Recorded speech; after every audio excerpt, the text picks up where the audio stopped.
Hello बच्चों, welcome back. तो बच्चों, वेक्टर में हमने दो वेक्टर्स का प्रोडक्ट करना सीख लिया, जहां पे हमने डॉट प्रोडक्ट किया यानी स्केलर प्रोडक्ट लिया, और हमने सीखा वेक्टर प्रोडक्ट यानी कि क्रॉस प्रोडक्ट। तीन वेक्टर्स अगर हमारे पास हैं तो उनके करस्पॉन्डिंग भी हमने स्केलर ट्रिपल प्रोडक्ट सीखा और वेक्टर ट्रिपल प्रोडक्ट सीखा। अब बात यहां पे ये आती है बच्चों कि अगर हमारे पास चार वेक्टर्स हैं तो उनके करस्पॉन्डिंग हम स्केलर प्रोडक्ट और वेक्टर प्रोडक्ट किस तरीके से डिफाइन करेंगे। ठीक है, तो सबसे पहले हम बात करते हैं चार वेक्टर्स के स्केलर प्रोडक्ट की। तो let's talk about scalar product of four vectors. तो सपोज हमारे पास मान लीजिए चार वेक्टर्स हैं, vector A, vector B, vector C, vector D, और scalar product of four vectors को हम कुछ इस तरीके से लिखते हैं: A cross B dot C cross D. ठीक है, तो चार वेक्टर्स हैं हमारे पास, और स्केलर प्रोडक्ट इसलिए कह रहे हैं हम क्योंकि ए क्रॉस बी इसका जो रिजल्टेंट होगा वो एक वेक्टर क्वांटिटी होगा, सी क्रॉस डी इसका भी रिजल्टेंट एक वेक्टर क्वांटिटी होगा, और अल्टीमेटली उन दोनों वेक्टर क्वांटिटीज का हम स्केलर प्रोडक्ट निकाल रहे हैं। तो जो हमारे पास फाइनल रिजल्ट आएगा वो एक स्केलर क्वांटिटी होगा, and that is why we are calling this as scalar product. ठीक है, अब इसका कोई फॉर्मूला याद करने से पहले हम चाहते हैं कि इसको एक बार डिराइव करके देखें, ताकि अगर मान लीजिए फॉर्मूला नहीं भी याद रहे हमें तो एटलीस्ट हमें मेथड पता हो कि किस तरीके से डिराइव होता है। ठीक है, तो उसको डिराइव करने के लिए for the time being let us से मैं ए क्रॉस बी को एक वेक्टर, सिंस रिजल्टेंट तो इसका वेक्टर ही आने वाला है, तो एक वेक्टर मान लेता हूं, लेट अस से एक्स। ठीक है, यानी ये एक्सप्रेशन हमारे पास लिखा हुआ है X dot C cross D, है ना। अच्छा, स्केलर ट्रिपल प्रोडक्ट ये तो बन गया हमारे पास, क्योंकि ये तीन वेक्टर्स का प्रोडक्ट आपको दिख रहा है ना। तीन वेक्टर्स का प्रोडक्ट दिख रहा है, तो ये this is and the ultimate output is going to be a scalar value, तो क्लियरली ये स्केलर ट्रिपल प्रोडक्ट है। अब स्केलर ट्रिपल प्रोडक्ट की प्रॉपर्टी में हमने एक बात पढ़ी थी बच्चों, कि ये जो डॉट और क्रॉस का पोजीशन होता है ये हम क्या कर सकते हैं, इंटरचेंज कर सकते हैं। यानी इसी स्केलर ट्रिपल प्रोडक्ट को हम कुछ इस तरीके से भी लिख सकते हैं: X cross C and dot D, क्योंकि डॉट और क्रॉस का पोजीशन इंटरचेंज करने से स्केलर ट्रिपल प्रोडक्ट की वैल्यू चेंज नहीं होती है। अब हम क्या करते हैं, एक्स के बदले में वापस से ए क्रॉस बी यहां सब पुट कर देते हैं, तो ये क्या हो जाएगा, ये हो जाएगा A cross B cross C and dot D, है ना। अब ये हो गया आपके पास वेक्टर ट्रिपल प्रोडक्ट, और वेक्टर ट्रिपल प्रोडक्ट की वैल्यू हम निकालना जानते हैं। तो सबसे पहले हम क्या करेंगे, दूर वालों का डॉट यानी ए डॉट सी, है ना, टाइम्स बी वेक्टर, माइनस पास वालों का डॉट यानी बी डॉट सी टाइम्स ए वेक्टर, और फाइनली इसका किसके साथ लेना है हमें, डॉट डी के साथ। तो जब हम इसको सिंप्लीफाई करेंगे तो ये बन गया हमारे पास A dot C times B dot D and minus B dot C times A dot D. ठीक है, अच्छा हम चाहें इसको लिखना तो हम कुछ इस तरीके से भी लिख सकते हैं, डिटर्मिनेंट के फॉर्म में। ध्यान से देखिए, ये बन जाएगा आपके पास A dot C, A dot D, B dot C and B dot D. देखिए, सिंप्लीफाई करने पे ये ऊपर वाला एक्सप्रेशन ही मिलेगा आपको। ये क्या हो जाएगा, A dot C times B dot D minus A dot D times B dot C, वही वैल्यू हमें मिली है। याद रखने का तरीका, याद रखने का तरीका बड़ा सिंपल सा है। आपको क्या करना है, अगर A cross B dot C cross D निकालना है तो सबसे पहले इसका फर्स्ट पोजीशन पे जो वेक्टर है और इसका फर्स्ट पोजीशन पे जो वेक्टर है उनका डॉट ले लीजिए, यानी ए डॉट सी, यानी करस्पॉन्डिंग पोजीशंस पे जो वेक्टर्स हैं उनका डॉट, फिर सेकंड और सेकंड वाले का dot times B dot D, है ना, माइनस अब फर्स्ट वाले का सेकंड के साथ डॉट और सेकंड वाले का फर्स्ट के साथ डॉट, तो A dot D minus B dot C, sorry into B dot C. तो ये आपकी वैल्यू बन जाती है। ठीक है, तो इस तरीके से हम क्या कर सकते हैं, स्केलर प्रोडक्ट ऑफ 4 वेक्टर्स निकाल सकते हैं। तो आइए बच्चों, इस पे एक सवाल करके देखते हैं कि क्वेश्चन में इसका एप्लीकेशन किस तरीके से किया जा सकता है। तो क्वेश्चन है हमारे पास, सपोज कि the angle theta between two non-zero vectors, two non-zero vectors A and B, A and B satisfy relation, satisfy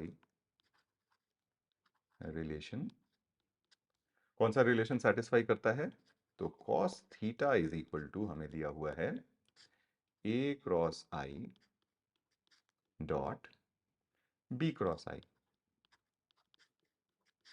plus A cross J dot B cross J। अगला टर्म आप समझ ही गए होंगे, A cross K dot B cross K। ठीक है, cos theta इस relation को सेटिस्फाई करता है, तो हमें निकालना है देन लीस्ट वैल्यू ऑफ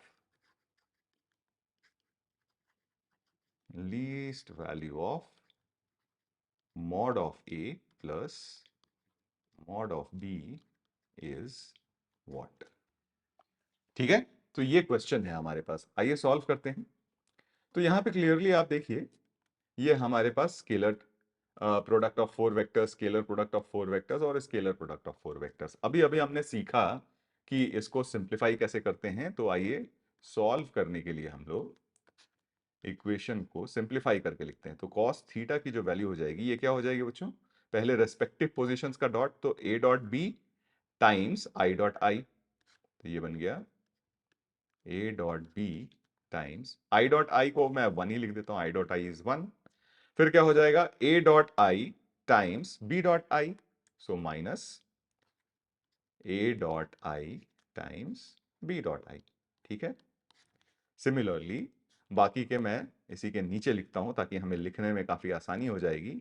ये भी हो जाएगा हमारे पास, बस i के बदले में j सब्स्टिट्यूट हो जाना है, तो यहां पे a dot B times j dot j, तो ये भी 1 हो गया, एंड माइनस ये बन जाएगा आपके पास a dot j times b dot j, and similarly you'll have a dot b times k dot k, that is again 1, and minus a dot k times b dot k।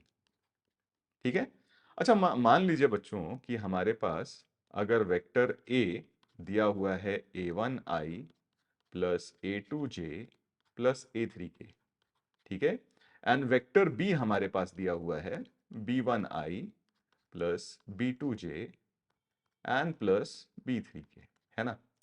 तो a dot I हमारे पास a1 बन जाएगा and b dot I हमारे पास b1 बन जाएगा। Similarly a dot j a2, b dot j b2 and a dot k a3 and b dot k b3। ठीक है, तो अगर हम इसको सिंप्लीफाई करें LHS को, तो ये तीनों क्वांटिटीज तो ऐड होके 3 times of a dot b बन गई, है ना, माइनस यहां पे देखिए ये लिखा हुआ है a1 b1 plus a2 b2 plus a3 b3, ये बन गया a1 b1 plus a2 b2 and plus a3 b3, है ना। अच्छा, ये और कुछ नहीं बल्कि a डॉट बी लिखा हुआ है, तो ये भी हमारे पास क्या हो जाएगा, this is nothing but a dot B, है ना। तो यानी 3 times of a dot B minus a dot B, ये वैल्यू हमारे पास क्या बन गई, 2 times of a dot B. ठीक है, तो हमारे पास रिलेशन फाइनली आ गया, cos theta is equal to twice of, अच्छा a डॉट बी को हम लोग लिख सकते हैं mod of a mod of b cos theta. तो ये cos थीटा और cos थीटा हो गया क्या, कैंसिल, तो यहां से हमारे पास निकल के आ गया mod of a into mod of b is equal to half. अब हमें निकालना क्या था सवाल में हमें निकालना था कि least value of mod of a plus mod of b। तो अब हम यहां पे लगा देंगे AM is greater than equal to GM। हमें पता है कि मॉड ऑफ A प्लस, क्योंकि दोनों पॉजिटिव क्वांटिटीज हैं, AM greater than equal to GM हम यहां पे लगा सकते हैं। तो यहां पे mod of A plus mod of B by 2, AM arithmetic mean is going to be greater than equal to geometric mean.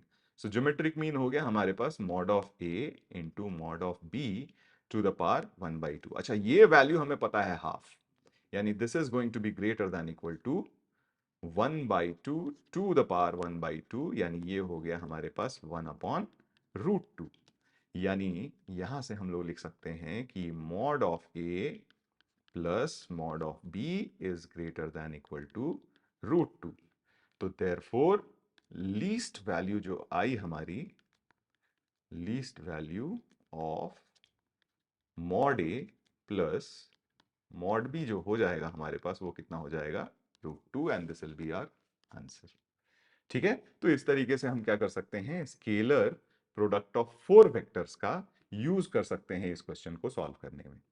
ठीक है, वहीं पे अगर हम वेक्टर प्रोडक्ट ऑफ 4 वेक्टर्स अगर देखें, ठीक है, वेक्टर प्रोडक्ट ऑफ 4 वेक्टर्स,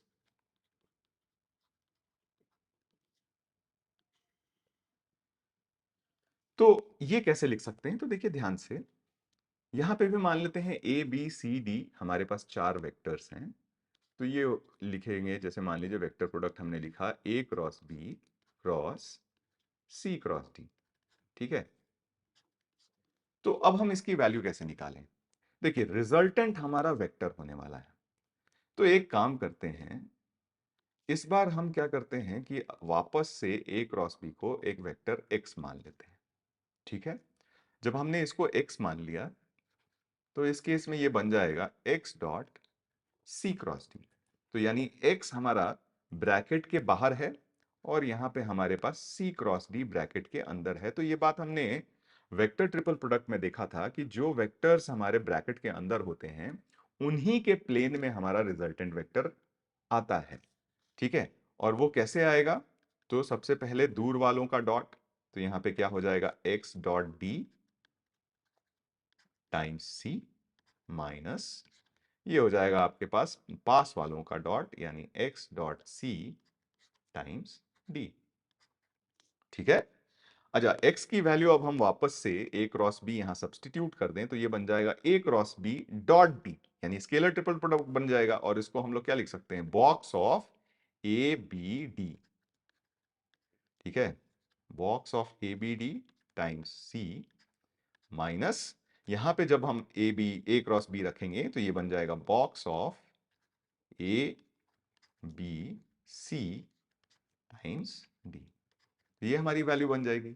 अच्छा, इसको ना एक दूसरे तरीके से भी हम देख सकते हैं, कैसे, तो चलिए इस बार ना मैं इसको एक और बार लिख लेते हैं। चलिए इसको, ये लिखा है हमारे पास A cross B cross C cross D।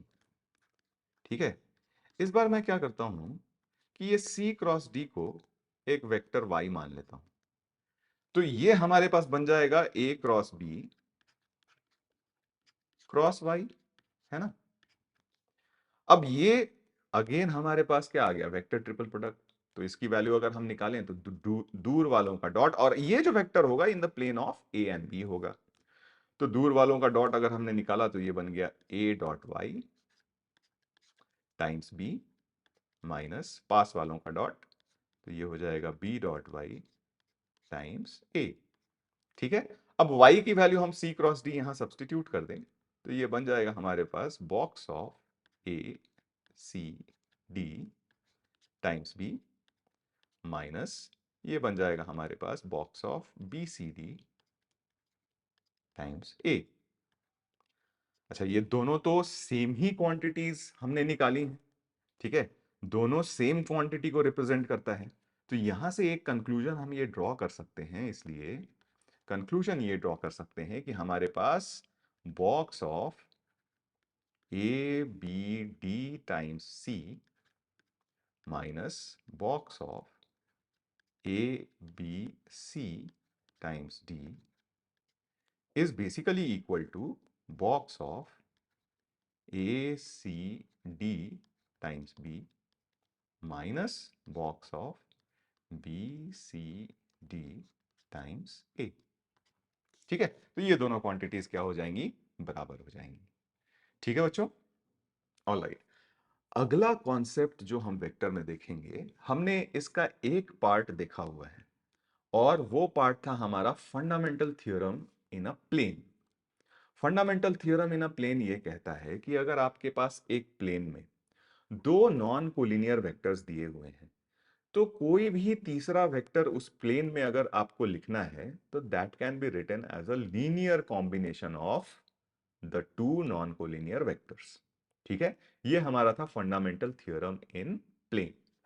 उसी के तर्ज पे हमारे पास एक होता है fundamental theorem in space.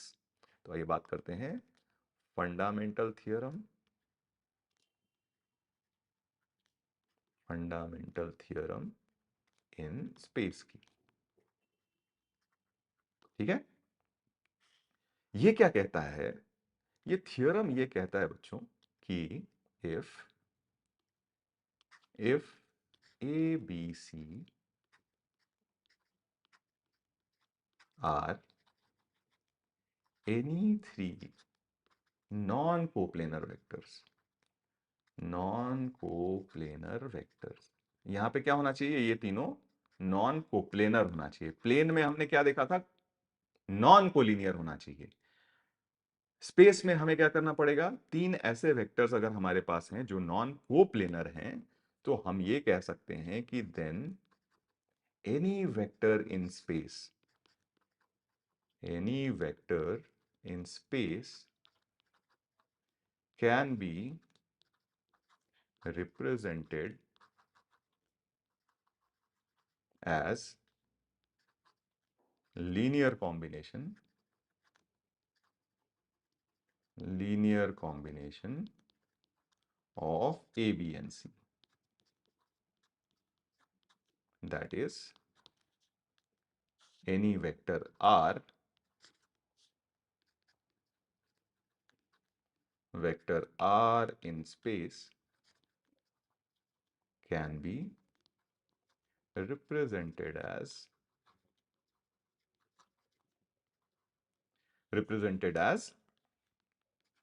R is equal to XA plus YB and plus ZC। ठीक है, अच्छा यहां पे नोट करने वाली बात ये है बच्चों, बहुत इंपॉर्टेंट है, ये बात समझिएगा। अगर मान लीजिए ए बी और सी हमारे नॉन कोप्लेनर वेक्टर्स हैं, ठीक है, अगर ए बी और सी हमारे पास नॉन कोप्लेनर वेक्टर्स हैं, तो A cross B, B cross C, C cross A, ये तीनों भी हमारे पास क्या हो जाएंगे, नॉन कोप्लेनर वेक्टर्स हो जाएंगे। यानी सबसे पहला पॉइंट तो ये है कि if A B C are non coplanar, then A cross B, B cross C and C cross A are also non coplanar। ठीक है, अच्छा, तो यानी कि अगर ए बी सी तीन नॉन कोप्लेनर वेक्टर्स थे, तो एनी वेक्टर इन स्पेस को हमने R is equal to x A plus Y B plus Z C से रिप्रेजेंट कर दिया। लेकिन हम ये भी जान गए कि अगर A B C non coplanar है, तो A cross B, B cross C, C cross ए भी नॉन कोप्लेनर होगा। तो हम यहां से ये भी कह सकते हैं कि एनी वेक्टर इन स्पेस, ठीक है, यानी यहां से पॉइंट, इसका कंक्लूजन ये निकला कि that is any vector in space, in space can also be represented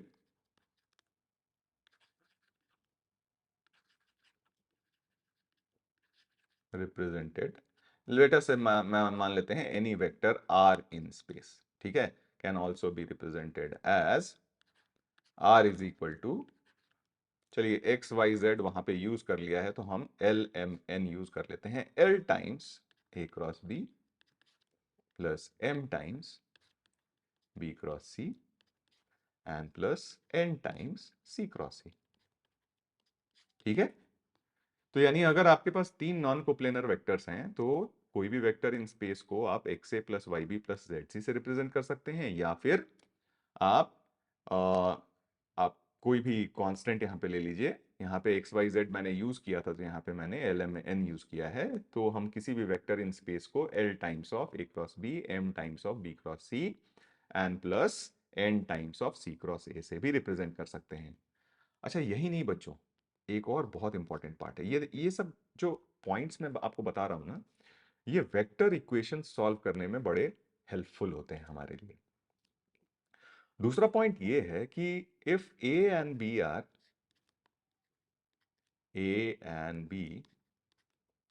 are two non collinear vectors, अगर मान लीजिए हमारे पास ए और बी दो नॉन कोलिनियर वेक्टर्स हैं, तो then A B and A cross B will be non coplanar. ये बात बहुत अच्छी तरीके से समझ में आती है हमें कि मान लीजिए ए और बी दो वेक्टर्स अगर किसी प्लेन में लाई कर रहे हैं और नॉन कोलिनियर है, तो ए क्रॉस बी जो वेक्टर होगा वो उस प्लेन के क्या होगा, परपेंडिकुलर होगा। तो क्लियरली ये तीनों वेक्टर्स का अगर हम एक ट्रायड बनाएं या कॉम्बिनेशन लें, तो फिर ये कभी भी एक प्लेन में लाई कर ही नहीं सकते। ठीक है, यानी यहां से भी हम फंडामेंटल थ्योरम इन स्पेस लगा सकते हैं। दैट मीन्स कि any vector in space can be written as can be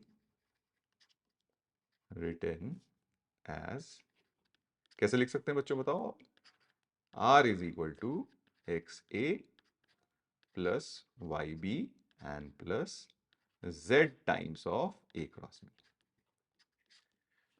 तो इन तीन रिजल्ट्स में से कोई भी एक रिजल्ट जो सूटेबल है क्वेश्चन के अकॉर्डिंगली, हम उसको यूज कर सकते हैं वाइल सॉल्विंग क्वेश्चंस। तो आइए कुछ क्वेश्चन सॉल्व करके ही देखते हैं। जब क्वेश्चन सॉल्व करेंगे तो हमें पता चलेगा कि इनका एप्लीकेशन किस तरीके से हो सकता है। तो देखिए पहला क्वेश्चन अपन लेते हैं, बहुत सिंपल सा सवाल है। क्वेश्चन ये बोलता है कि express a in terms of in fact मैं क्या बोलता हूं, express a B and c, a B and c in terms of A cross B, B cross C and C cross A, given box of ABC आपका zero नहीं है, यानी ये तीनों वेक्टर्स कोप्लेनर नहीं है। ठीक है, ये हमें पता है। ठीक है, चलिए अब इसको सॉल्व करते हैं। तो हमें क्या करना है, मैं एक काम करूंगा, ए को एक्सप्रेस करूंगा इन तीनों के फॉर्म में, बी और सी मैं आपके लिए छोड़ूंगा कि आप एक्सप्रेस करके बताइए बी और सी को ए क्रॉस बी क्रॉस सी और सी क्रॉस ए के फॉर्म में। ठीक है, तो देखिए सोल्यूशन के लिए हम लोग लिख सकते हैं कि अगर ए बी सी तीनों नॉन कोप्लेनर हैं, तो clearly a cross B cross c cross ए भी आपके क्या होंगे, नॉन कोप्लेनर होंगे, है ना। तो हम किसी भी वेक्टर इन स्पेस को linear combination of three non coplanar vectors represent कर सकते हैं। तो हम ए को x times of A cross b plus y times of B cross C and plus z times of C cross a represent कर सकते हैं, है ना। अब बात आती है कि हम x, y और z की वैल्यूज किस तरीके से निकालें। ठीक है, निकालने के लिए एक काम करते हैं, अगर हम a के साथ इसका डॉट प्रोडक्ट ले लें, ठीक है, तो टेक डॉट विथ ए, तो यहां पे हमारे पास बन जाएगा LHS ए डॉट ए, है ना। RHS देखिए, इसके साथ ए के साथ डॉट प्रोडक्ट लीजिएगा तो ये क्वांटिटी जीरो हो जाएगी और ये क्वांटिटी जीरो हो जाएगी और ये बचेगा b cross c dot a, जो हम बॉक्स एबीसी भी लिख सकते हैं। तो ये बन गया y times of box ABC. ठीक है क्या? तो यहां से देखिएगा तो y की वैल्यू निकल गई आपकी a dot A, sorry, a dot a upon box of ABC, isn't it? Similarly अगर आप b के साथ डॉट प्रोडक्ट लेते हैं तो ये बन जाएगा a डॉट बी। b के साथ अगर आप डॉट लीजिएगा तो ये क्वांटिटी और ये क्वांटिटी जीरो हो जाएगी और ये बन जाएगा c cross a dot b, जिसको वापस से हम लोग बॉक्स abc लिख सकते हैं। तो यहां से ये क्वांटिटी बन जाएगी z times of box abc, है ना? तो यानी यहां से हमारे z की जो वैल्यू आ गई, z की वैल्यू आ जाएगी a dot b upon box of ABC. ठीक है? सिमिलरली अगर C के साथ डॉट प्रोडक्ट लीजिएगा आप तो ये क्वांटिटी आपकी LHS में बन जाएगी A डॉट सी। C के साथ डॉट प्रोडक्ट लीजिएगा तो ये क्वांटिटी और ये क्वांटिटी जीरो और ये बन जाएगा X times of box of ABC। यानी यहां से हमारे पास X की भी वैल्यू निकल गई and that is A dot c upon box of ABC। तो तीनों कांस्टेंट्स जो हमने अज्यूम किए थे उसकी वैल्यूज निकल गई। तो क्या हम वेक्टर ए को कुछ इस तरीके से रिप्रेजेंट कर सकते हैं? देखिए एक्स की वैल्यू आई थी a dot c upon box of ABC, है ना, टाइम्स ए क्रॉस बी। ठीक है? फिर y की वैल्यू हमें मिली थी ए डॉट ए, तो y की वैल्यू हो गई a dot a upon box of ABC और times b cross c. Similarly plus z की वैल्यू थी हमारे पास a dot b upon box of ABC times c cross a. तो इस तरीके से हम क्या कर सकते हैं, वेक्टर ए को a क्रॉस बी क्रॉस सी और सी क्रॉस ए के फॉर्म में रिप्रेजेंट कर सकते हैं। यूजिंग द सेम मेथड आप b और c को a क्रॉस बी क्रॉस सी और सी क्रॉस ए के फॉर्म में रिप्रेजेंट करके जरूर देखना। ठीक है? आइए एक और सवाल लेते हैं, क्वेश्चन करते हैं। ठीक है? क्वेश्चन ये है हमारे पास, क्वेश्चन ये है कि given vectors a and b, ठीक है, given vectors a and b orthogonal to each other, orthogonal to each other. ठीक है? Given vectors a and b orthogonal to each other, find the vector v, find vector v in terms of a and b, in terms of a and b where हमें पता है कि v dot a is equal to 0, v dot b is equal to 1 and box of v a b ये हमें दिया हुआ है 1। ठीक है? सवाल एक बार फिर से देखते हैं कि हमें ए और बी दो ऑर्थोगोनल वेक्टर्स दिए हुए हैं। देखो ऑर्थोगोनल देने का बेनिफिट क्या हो गया यहां पे कि हमें यह पता चल गया कि ए और बी कोलिनियर नहीं है। ठीक है? और हमें एक वेक्टर वी चाहिए जो in terms of a and b हो और हमें कुछ इंफॉर्मेशन और भी एक्स्ट्रा दिया हुआ है, that is v dot a is equal to 0 है, v dot b is equal to 1 है and box of v a b is equal to 1 है। तो बच्चों अभी अभी हमने देखा था कि अगर आपके पास दो नॉन कोलिनियर वेक्टर्स हैं तो उससे हम तीन नॉन कोप्लेनर वेक्टर्स जनरेट कर सकते हैं। तो ए और बी दोनों नॉन कोलिनियर वेक्टर्स हैं, तो आप a B and A cross b ये जो तीन वेक्टर्स लीजिएगा तो ये क्या हो जाएगा, नॉन कोप्लेनर हो जाएगा। तो हमने अभी अभी पढ़ा था कि किसी भी वेक्टर इन स्पेस को हम लोग linear combination of three non coplanar vectors represent कर सकते हैं। तो क्या मैं इस वेक्टर v को x times of a plus y times of b plus z times of a cross b represent कर सकता हूं? बिल्कुल कर सकता हूं। अब बात आती है कि हमें एक्स, वाई और जेड की वैल्यू चाहिए, तो उसके लिए हमें कुछ इंफॉर्मेशन दिया हुआ है। अब हम क्या करेंगे, ए के साथ डॉट प्रोडक्ट ले लेते हैं। तो ए के साथ डॉट प्रोडक्ट लीजिएगा तो वी डॉट ए, ये वैल्यू हमें 0 दी हुई है, और यहां से हमारे पास बन जाएगा x times of a dot a, ठीक है, plus y times of a dot b and plus z times of A cross B dot b. देखिए बच्चों, ये वैल्यू तो क्लियर कट क्या हो गई, जीरो हो गई। दो वेक्टर सेम हो गए, स्केलर ट्रिपल प्रोडक्ट की वैल्यू जीरो हो जाती है, और यहाँ पे ए और बी ऑर्थोगोनल दिया हुआ है, तो ए डॉट बी भी क्या हो जाएगा, जीरो। तो यहां से क्लियरली हम देख सकते हैं कि x की वैल्यू हमारे पास क्या हो जाएगी, जीरो, क्योंकि LHS हमारा क्या है, जीरो है। ठीक है, फिर हम b के साथ डॉट प्रोडक्ट ले लेते हैं, तो v डॉट b, ये वैल्यू हमें वन दी हुई है, और ये बन जाएगा x times of a dot b plus y times of b dot b and z times of, ये वापस से हमारे पास आया a क्रॉस, सॉरी यहाँ पे हमारे पास डॉट प्रोडक्ट हमने a के साथ लिया था, तो ये वेक्टर a होगा, a वेक्टर यहाँ डाल देते हैं। यहाँ हम वेक्टर प्रोडक्ट ले रहे हैं b के साथ, तो डॉट b, ये वैल्यू हमारी क्या हो गई, जीरो, और a डॉट b वापस से क्या हो जाएगा, जीरो, क्योंकि a और b ऑर्थोगोनल दिए हुए हैं। तो यहाँ से y की वैल्यू बच्चों आपके पास निकल गई one upon b dot b, है कि नहीं। ठीक है, आप चाहें तो इसको one upon magnitude of b का स्क्वायर भी लिख सकते हैं। y की वैल्यू आ गई। z की वैल्यू निकालने के लिए देखो, आपको box of v a b दिया हुआ है, तो क्लियरली आपका v का डॉट प्रोडक्ट किसके साथ लेना था, a क्रॉस b के साथ ले लेते हैं। तो v का डॉट प्रोडक्ट अगर हम a क्रॉस b के साथ लेंगे, ठीक है, तो ये बन जाएगा हमारा box of v a b, और इसकी वैल्यू हमें वन दी हुई है।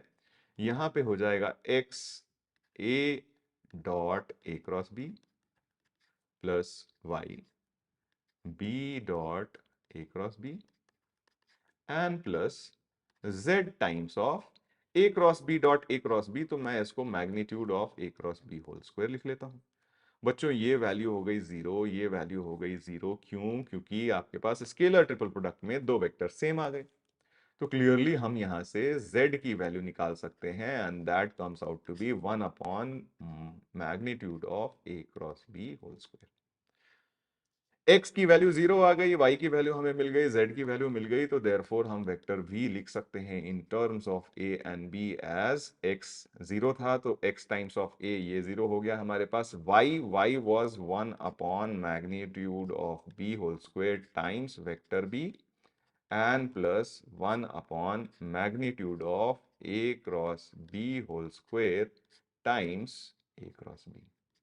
तो ये हमारा आंसर हो गया जो हमसे पूछा गया था। ठीक है, तो इस तरीके से हम ये वाला सवाल आसानी से कर सकते हैं। ठीक है बच्चों।